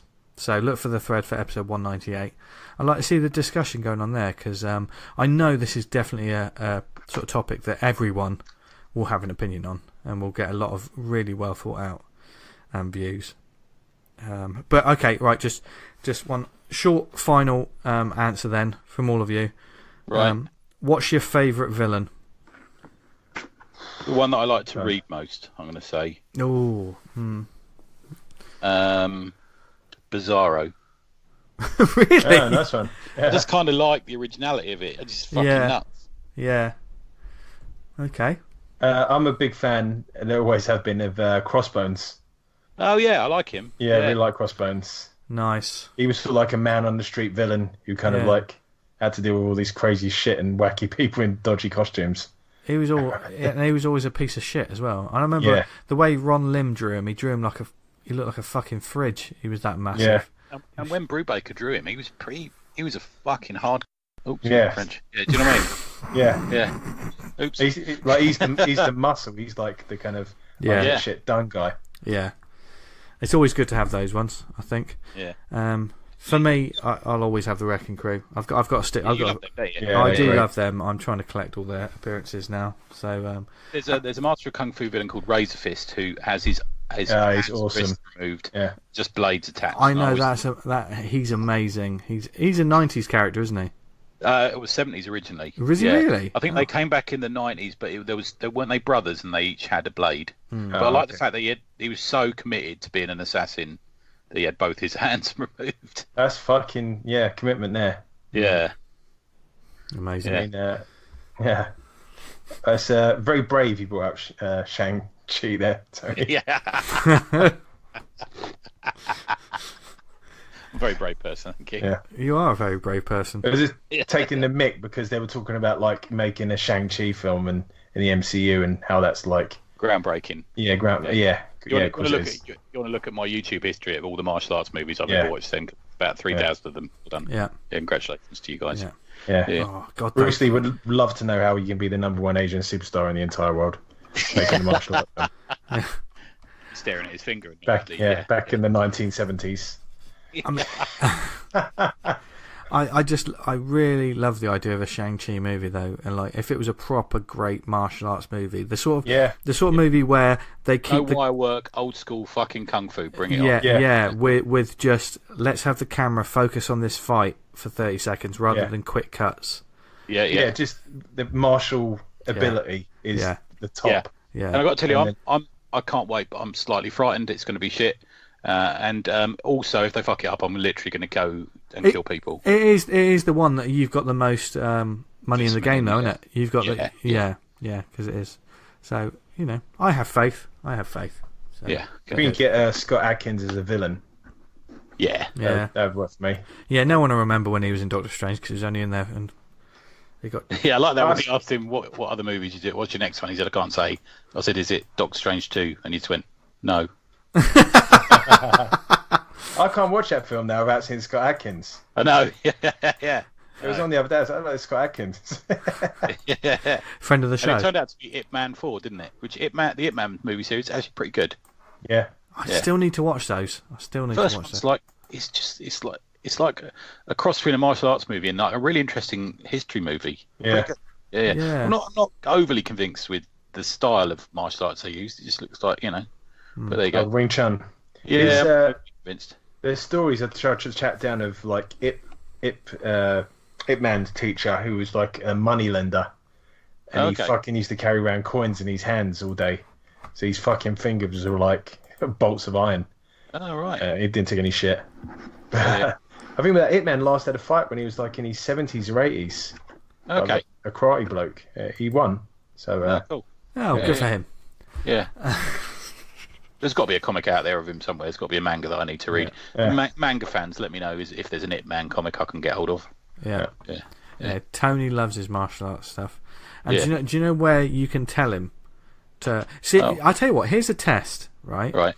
There's an upcoming date, and if you're going to be there on that day, right, approach Tony and recommend a martial arts movie that you think he hasn't watched. Yeah, nice one. Yeah. Because trust me, as me and Dan know, he's watched a lot. I watched Fists of Fury 3 last night, so there you go. So yeah. He's watched I them didn't realise all. it got that high. Yeah, they're not. I wouldn't recommend it. Is that Bruce Lee or Bruce Lowe? It's Bruce Lee, I think that one. Yeah, Lee. Yeah. Nice.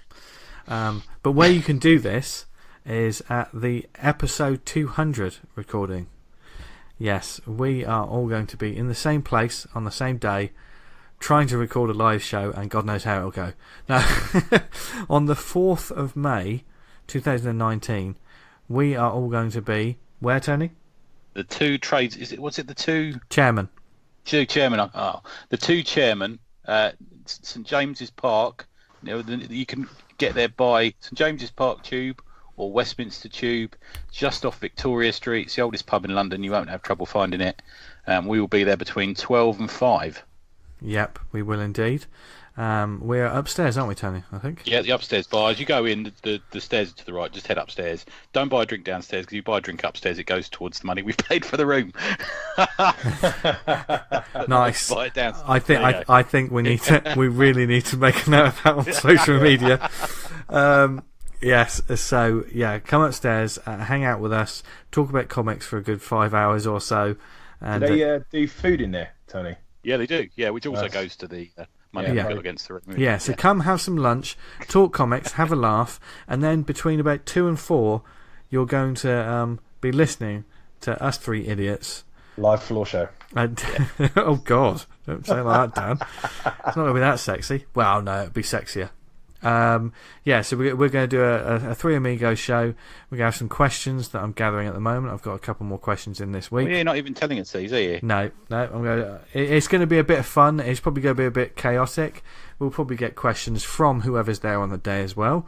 So if you can join us, please do. There's going to be. We've got badges. I made some badges for people that turn up because we're that nerdy. And we really want to see you there because it's just going to be a good laugh and a good day and just a fun way to. Well, I am genuinely really looking forward to this. Yeah, it's going to be a proper fucking laugh. Yeah. So hopefully there'll be a few beers sunk and a lot of nonsense talked, and we'll have a big pile of comics, and we'll have a big pile of raffle prizes and all that sort of thing, and badges. Yes. So because there's also going to be a raffle taking place on the same day.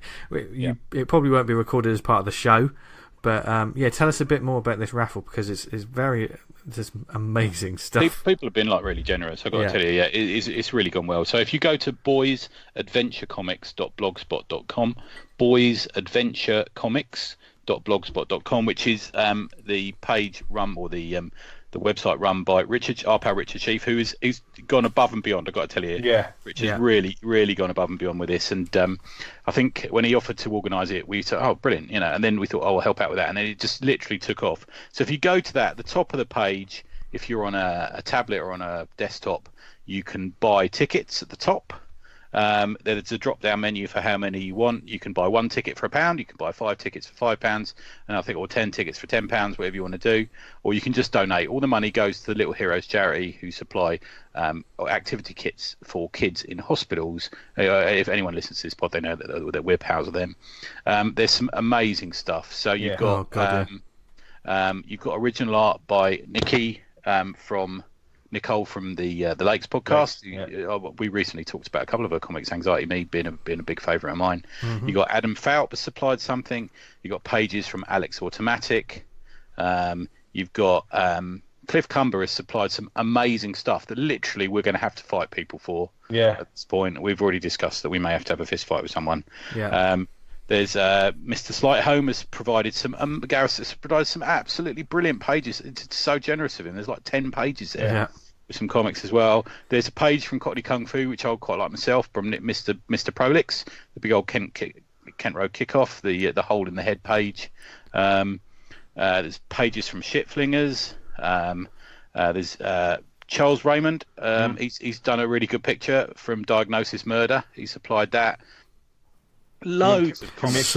Games, comics, trades. Tip of the iceberg. But there's just so much stuff. I mean, you've never seen a raffle like it. Normally, sometimes when you go to a convention, you see a bit of a raffle and you have like a bit of a tombola table. But seriously, every single thing that you can get in this raffle is amazing. It's brilliant. Ken Reynolds. Mandy the Monster Hunter. We've got the If Anthology, the Hellboy trades, Tank Girl trades. It's just the list literally goes on and on. We've kind of been a bit overwhelmed with how much has come in. I spoke to Nobrow this week. They've donated a few books, so there'll be some lovely hardbacks from them as well. There'll be raffle prizes. Even if you can't be there on the day, you can still buy raffle tickets for the event. But you might have to sort out a bit of postage and packaging. Yeah, I'll send them that to you. Please do, because as soon as I get back home, I'll be posting them back out to you. So please do buy tickets. If you go, so we'll give it again. It's boysadventurecomics.blogspot.com, and there's a PayPal address. You just pay it into the PayPal address. But it's all explanatory on there. Yeah.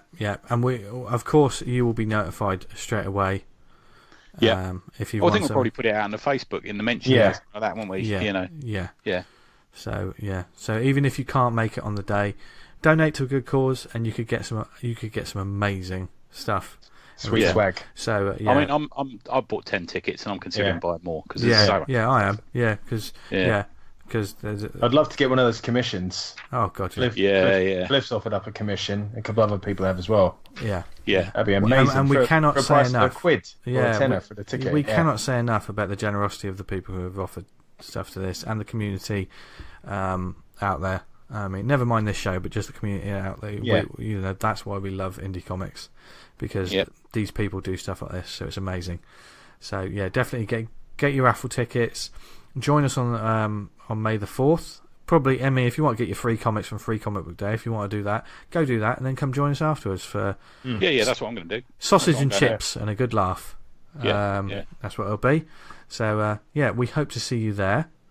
And if you can't be there, for instance, if you're quite far away, our good friend Alan Henderson, the Penguin, is going to be launching a new book and running a mini exhibition of some of the original art from the 3rd to the 5th of May. He told us, hence why he'll not be at show 200. We understand. Plus, he lives 400 miles away. Yeah, plus, and we'll always love him anyway. The show is going to be at the White Space Gallery, which is not too far from Deadhead Comics, for those in the know. Oh, yeah, I know. Yeah. So, as he says, if there's anyone north of the wall who can't make number 200 but wants a thing to do on Free Comic Book Day, then come see the Penguin puns from the Penguin. And we love Alan's work, so definitely check that out. Yeah. And if you can't get to it, and you happen to be at Portsmouth Comic Con, you take second choice, go and see Martin Simmons at his table. Yes. Just great sketches and comics for sale. I want to hear more about Portsmouth Comic Con actually, as well, because that's one that Hopefully. One of the guests they've got is a car, so Martin will be better than that, I'm sure. Oh yeah, Martin's he is the flashiest sports coupe you could ever need in your life, isn't he? Really? Fuck Bumblebee. No, I'm not doing that. I can't then. Speaking of people from Scotland, a little shout out to Tom Stewart, because I had dinner with Tom earlier this week from That Comic Smell, and he also does an indie comics small press corner on the Lakes podcast now, which is very listenable. He does a sleep in the back this week. Actually, it's really, really good little talk on it. And we had a cracking 2 podcasters chewing the fat over dinner. It's good to see him. Yeah, and I think he's coming to the 200th. That's nice. Be good. Yeah, that'd be great. Yeah. We seriously can't wait to see anyone there on the day. It's gonna be a proper laugh. And also in May the 18th, 2019, is Lawless, a celebration of British comics. And a tribute to Carlos Esquerra. I have said that right, haven't I? Yeah. The tickets are sold out, apparently. There's no tickets or anything. But to any of our listeners that are going, we're going to have a little table there. Yeah. I'm going to be repping the pod. And, so if you haven't got Awesome Comics yet, or if you just want to come by and talk comics with us, please do. It's probably me and Tony checked out the last sort of convention that these guys did. We had fun last year, didn't we? Proper good fun and a proper passionate crowd as well. Yeah. So, looking forward to that. So that's May the 18th, 2019. And May the 17th and 18th, if you can't make Lawless and you happen to be in California and at the NCS Festival, Huntington Beach, I'll be repping the pod and No Brow at that festival, so come and see me. Yes. Yes. Me and Nick Brokenshire going out to showing them how it's done it. Yes. Nice. Smashing it large. Yeah. Another shout out to Dan Ford and Sarah Dunkerton. Congratulations on getting engaged. Yeah, nice one. Not only did they get engaged, they climbed a mountain to do it, which I was pretty impressed with. Yeah. And which is the least important thing of all, they gave us a shout out saying I think they listened to it en route. Yeah, in the car on the way there. Yeah. How cool is that? Yeah, we love you guys. I'm hopefully going to see them at a show. At some point soon. Yeah. She showed them the lows and then went up to the highs. Yeah. So they played the podcast and she said he said you could end up with somebody like that, but instead she lucked out. Yeah, she did indeed. Another Dan doing good. Yeah, that's what we like to hear. And another one for me. Saffron is still on Kickstarter, so we're at 75% as of today. It's good. It's a great all ages comic book from Sam London and Rosie Alexander. I was announced this week as being the editor on it, which I'm having real fun back and forth with the guys talking about the story and the art and everything. A real sort of creative process, which I'm really enjoying. So it's at 75%. It's got about a week and a half to go. So go and pledge to that because it's a really good comic. I think you're going to enjoy. And there's only a couple more days on Slang Pictorial from our pal Mr. Prolix. So get on board that. He's added some stickers, I think, as of today, as I saw it. Is that right? So you can get some extra stickers, and he's also got a short story, an in-canon short story, which is sort of illustrated story in an old school sort of pulpy kind of style, which is really good. Get on that as well. Nice. And one final one. If any of you out there are going to be at MCM London, we'll talk a bit more leading up to the show, of course, because we're all going to be there in some way, shape, or form. So drop by us. The Awesome Comics table will be table CV69. Yeah, I was waiting for that. I don't know whether they planned it or whether they listened to the show. If you do, thank you for listening. Yeah, but also I've opened up a little commission list. Yes. So A4 sort of like little commissions, any character, £15 per character. Get in touch, DM me on Twitter or whatever, and you can, if you're going to be at the show, you can pick it up from the convention table. Simple as that. Dan's going to be drawing on the day as well. I've got to sort out what I'm going to do for that. Yeah, but I've had 2 commissions off of you. Hey? I've had 2 commissions off of you. You drew the White Witch and you drew Pendragon in his kind of homemade armour. Yeah, well, that's because I love you, Dan. Yeah, and you did me a captain. You've done me a red, and you did me a Captain Britain as well. Yeah. You make me sound really... And they're fantastic. They are good. Oh. Yeah, you want to get on that. Thank you. Once again, I can't take these sort of compliments. But seriously, if you're going to be at this show, this is our first time sort of... it's my first time ever going to an MCM. I love doing stuff like this. So you're doing pre-order only? I'm doing pre-order sort of sketches to pick up on the show. Yeah. The thing is about you, V, and it's not a criticism, you like chatting to people, so I think pre-order's better for you because Otherwise, you end up getting like. Unfortunately, at BAM, you got caught talking to someone for about an hour and a half, didn't you? Yeah. That's cutting into your drawing time, isn't it? Yeah, I can't multitask as well. I've got to sort of totally interact with someone. I can't draw and talk at the same time because I'll just put me off and I'll muck something up. So yeah. But anyway, enough of the shout-outs. What a load of shout-outs this week. Amazing stuff. That's an exciting summer of comics. That's what it is, though, isn't it? It's amazing. Yeah, it is.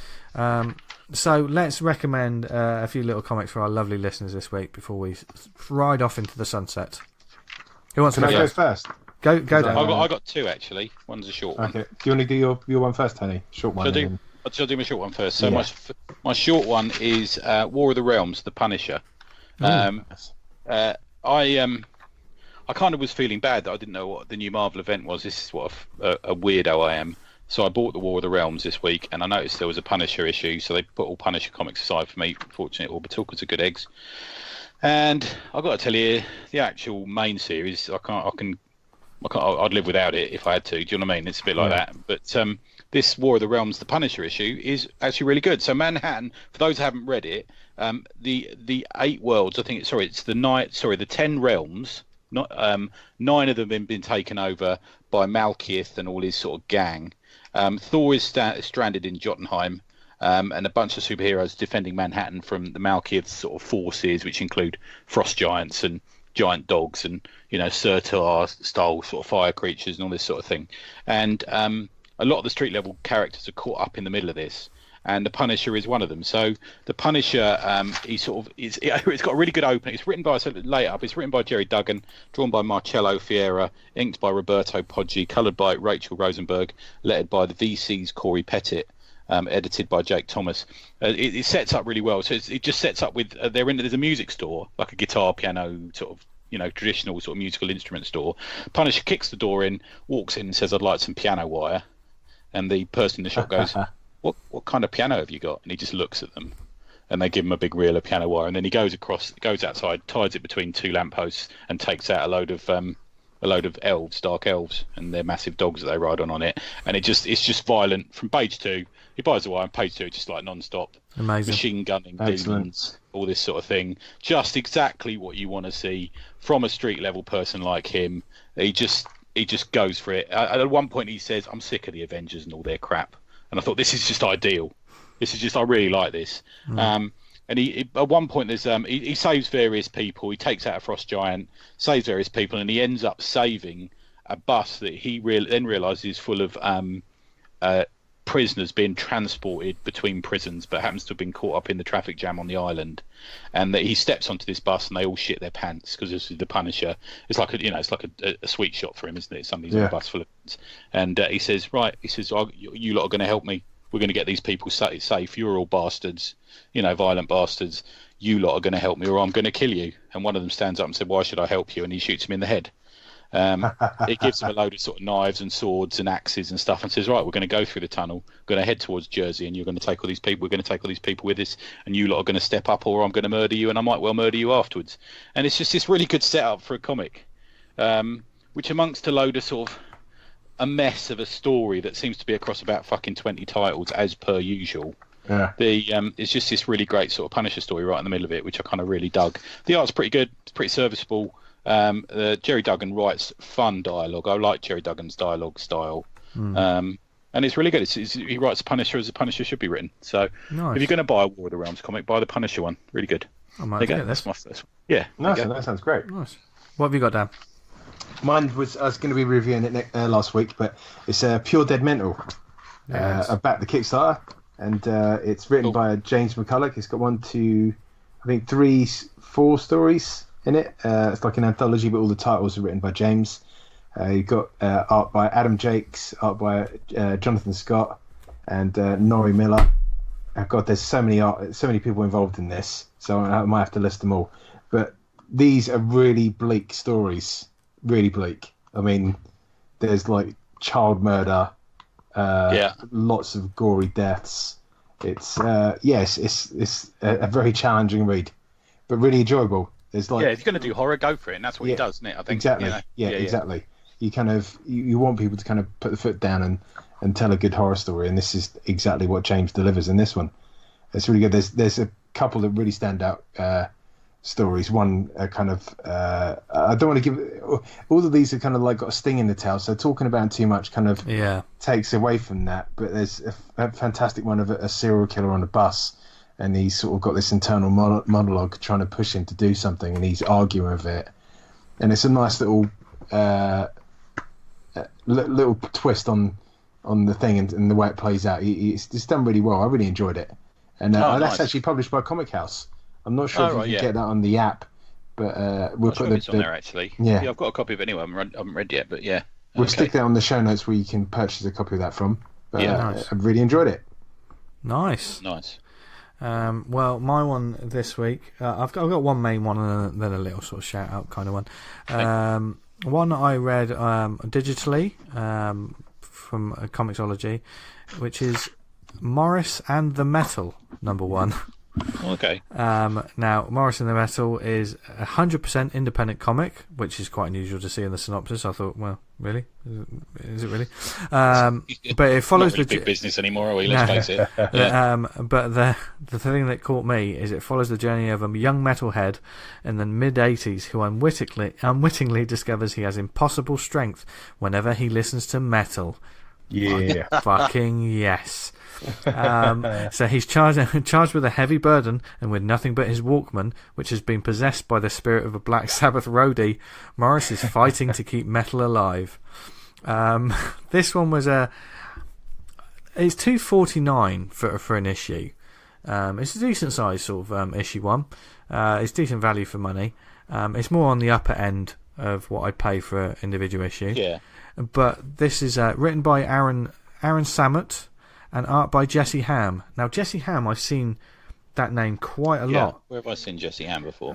He's done the mainstream stuff, hasn't he? Yeah, he's done some Marvel, DC, Dark Horse, Boom, and Dynamite, I think. Yeah. So he's worked on a lot of stuff. I always recognise him on Twitter because his sort of avatar is one of the characters from Cheers. You know, the beginning credits of Cheers. Oh right, I think I might follow him as well. Guy with a bowler hat, smiling. Yeah. Right. That's him. I had heard of the name, never really discovered his work before. This is a great book though, a great issue one as well, especially for metalheads out there. It's got a real fun, energetic sort of sense of character as well. It is a sort of smaller story. A lot of it brought to mind, you know, Blood Blokes. You know the sort of style. It's a black and white kind of book, and it definitely had that sort of feel to the artwork. And this is, I've never seen Jesse's work before, but the artwork very much felt like that kind of stuff. And the main character, obviously Maurice, he's got a sister he doesn't get on with who listens to terrible pop music. You know, his mum's just trying to put up with him. He's just sort of that lonely kid listening to heavy metal. And he's inherited this old Walkman, which you see how the ghost, it's possessed by a ghost. It doesn't really talk, it hasn't been revealed as such, but you already know what's going to happen because you see the roadie from Black Sabbath die/disappear right at the very beginning of the issue, so no spoilers there. And he has this Walkman and he drops it in some water and something happens. And basically, whenever he's listening to this Walkman, he does literally have superhuman strength that he doesn't know about. It's sort of revealed in the last 5 pages, but leading up to that, you see what his life is like normally, how people pick on him, and it's just really nice, really cool. And I think the sort of writer himself comes from more sort of music background as well. Right. He sort of worked in the music industry in Australia, sort of. Sort of in magazine design and sort of photographer and stuff. So, yeah, it's a music comic, music themed comic that actually feels like it's people that know what they're talking about. Does that make sense? Yeah. And it's just quite fun as well. So definitely check it out if you can. And the only other quick one I want to say was Ian Matthews, when we were at Cardiff recently, he gave me a lovely art book by Delcourt, which is of the series Okko. Have you heard of Okko? Oh yeah, I saw this. Yeah, this is lovely. And this art book is all in French. I mean, Ian literally picked it up. He let me borrow it and just sort of say, I think you need to see this because I know you like a lot of European comics and stuff. Yeah. And this, the series itself is available digitally and stuff and looks amazing because I think to get the trades is really expensive now. Of the actual series, but looking at this art book, even though it's in French, I can't read French, but you don't need to because this art book is an art book, isn't it? Absolutely stunning in the way it sort of presents everything, from showing panels to one-off pin-ups to everything, and it's a thick, oversized, sort of squarish hardcover book. I'm not sure if it's available in print, but I'm becoming an even more a lover of sort of like comic book art books as well. If that makes sense. What with this and Ian Kennedy's book. And the Spanish one we got recently, oh god, yeah. So I'm just I'm in hog heaven when it comes to art books at the moment. So yeah, but definitely from this series, Okko, you like we've talked about, for instance, She, and obviously I like Isabella from Europe Comics and stuff. Yeah. And if you like that kind of stuff, definitely look into what this series is because I think if you like those series, this will definitely be for you. So, oh, nice. Yeah. Cool. There you go. Okay, Tony, take us home. Yeah, so I got one. Last one is an indie comic. So I got this on Comixology. It's called Defrost. Now, if you're going to buy this, be aware that it's also part of a collection called This Wasn't the Plan, which I like this so much by this creator. I went and bought this collection called This Wasn't the Plan. Then I realised, Defrost is in that as well. So if it might be that you want to get the whole collection. It's created by a guy called Nick Mullins, published by Nijimu Studios. Now, Nijimu would appear to be Nick Mullins's sort of comic publishing thing, a bit like Millicent Barnes is for Stu McCune and this sort of thing, It's £1.49, 40 pages, 17 plus age group. So it's about Lucia. She's just graduated from art school, and she's done art history and fine art, and she moves into a flat and apartment, an apartment in a big city. But her friend messes her about, and she's stuck in this apartment on her own. And she's sort of extremely lonely and spends a lot of time trying to find jobs and draw. She's big into drawing werewolves. And her hopes and dreams of being a big-time illustrator are beginning to fade away as the story goes on. But her fridge needs defrosting. Now, it makes it sound it's a bit like a sort of... I'll tell you who this guy reminded me of. He reminded me a little bit of a cross between maybe a sort of Daniel Clowes kind of creator and John Tucker. In that it's got this sort of strange big idea thing going on. Not big idea, quirky idea, I suppose. Is the idea, yeah. Saying that it's all about her needing her fridge to be defrosted does it like a sort of like a real sort of disservice. But it sort of sits there in the corner of the room while she's trying to work, and it sort of ticks and fizzes and stops her sleeping, and it's sort of slightly haunting. But what it does is it also she has little flights of fancy where she becomes a werewolf and stuff like this. The art's got it's really readable.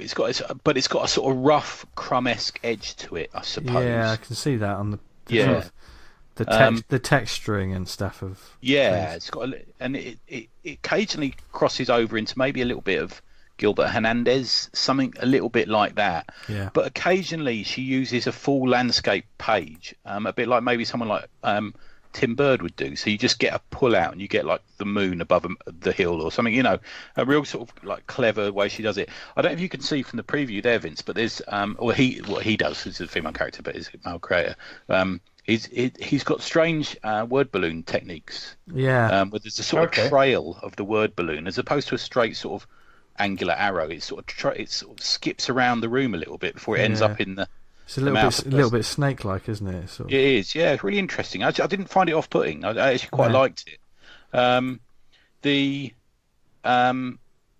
It's quiet, and there's whole pages of it that are just her sort of moving around, and she's got this sort of really creepy sort of neighbour who he sort of stands and talks to her, but at the same time he's maybe eating a sausage or something.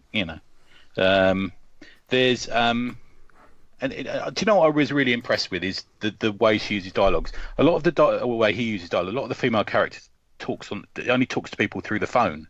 And when you talk to somebody on the phone, there's a strange staccato listening, talking thing, isn't there? Yeah. And he does that really well. It doesn't fall into the trap that we see a lot these days of that sort of quippy, clever, upspeak kind of thing. It's very genuine which I really liked. You know, doesn't throw in OMGs and all this sort of thing. She's a very real character. She's sort of slightly unsure in her own skin and is awkward in her engagements with strangers and stuff like that. But it does, every so often it throws in these sort of strange flights of fancy, which are really good. Really liked it.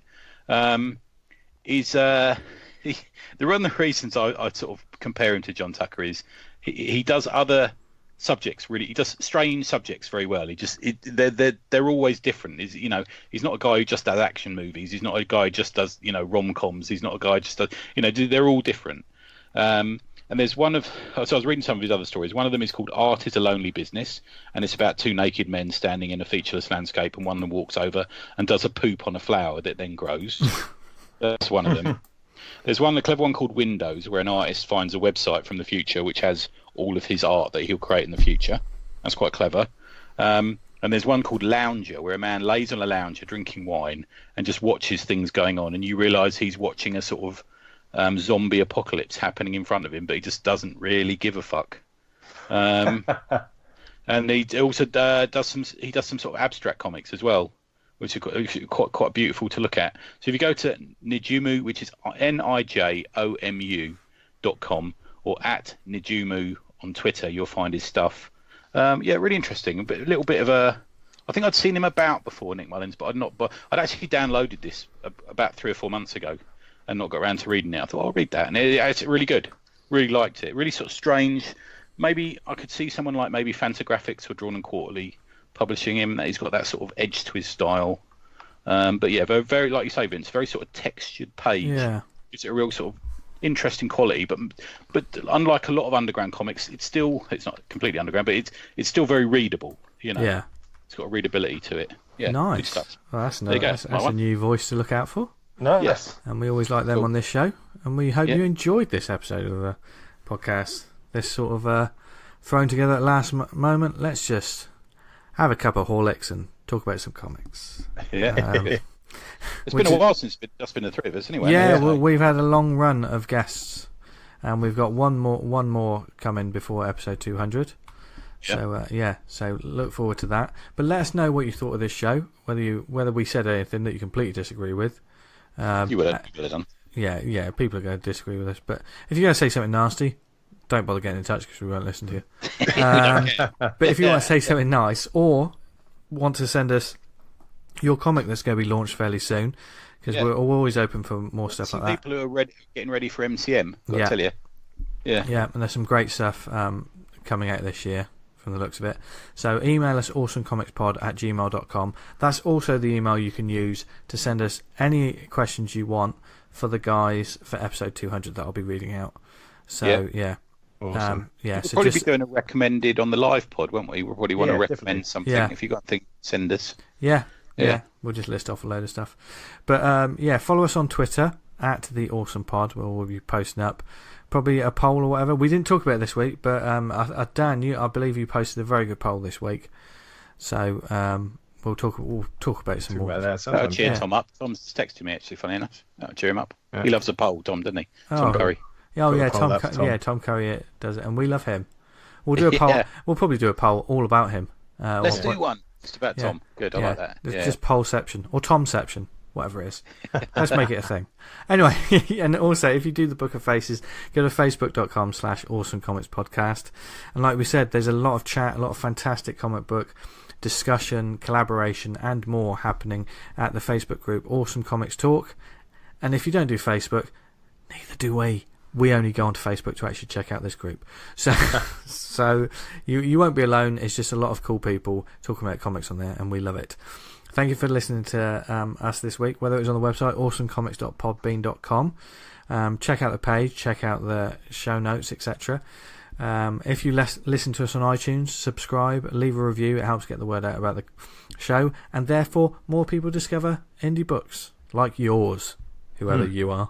And whether you listen to us on Stitcher, Podnose, Podknife, what are the networks we on, Tony? Pod Pickled Egg. Whatever network you listen to us on, we truly appreciate every single one of you. And the numbers are going up as well. So welcome to the Thunderdome. It's only going to get crazier from here. Where can people find us? He's gone partridge. Yeah. He's gone full partridge. Well, it's the end of the Easter weekend. I've had 2 bottles of San Miguel. Have you? Yeah. And considering I have not drunk in about 4 months, this is... Fix that. We're going to fix that at MCM, my friend. Oh, God. Baby Sham? Where can people find us online, etc.? Tony? Neverendanything.blogspot.co.uk. Put a load up this week.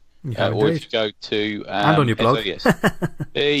EZOHYZ on Twitter. Nice. Follow me or do not follow me. It's up to you. It's up to you. You're missing out. Dan, where can people find you? You can find me on Twitter at Vanguard Comic, and you can read Vanguard at vanguardcomic.com. Brilliant. Stay tuned to that and his wonderful Patreon videos. Yeah, a bit behind on that. I've got to make another one this week. Well, I miss them sometimes when they're not up. Yeah, but you've got enough going on, Dan. You are superhuman. Got a bit going on at the moment. Yeah, a lot going on. So just leave him alone, guys. Just leave him alone. Anyway, you can find me online, etc. Instagram or Twitter at Jester Diablo, and you can find out more about my comic at theredmousefrommars.com. Thank you for joining us this week. We'll see you next week for more fun. But until then, Dan, from Dan, Tony, and myself, have a brilliant week. Read loads of... Oh, he's eager. I can feel it. This is going to be good. Read loads of great comics. And as always... Sell some. Do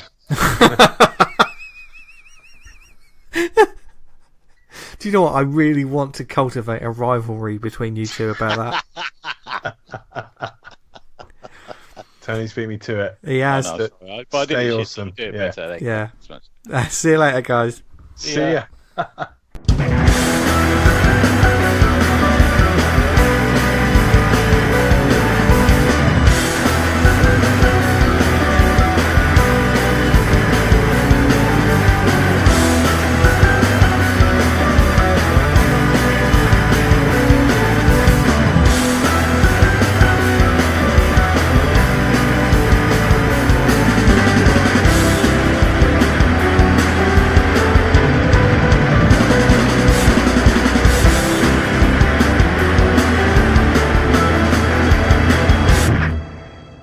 I went and bought a dildo the other day, and I went into the shop, sex shop, and they didn't have one big enough. I said, "What's that one with the white top on over there?" And she went, "That's my flask."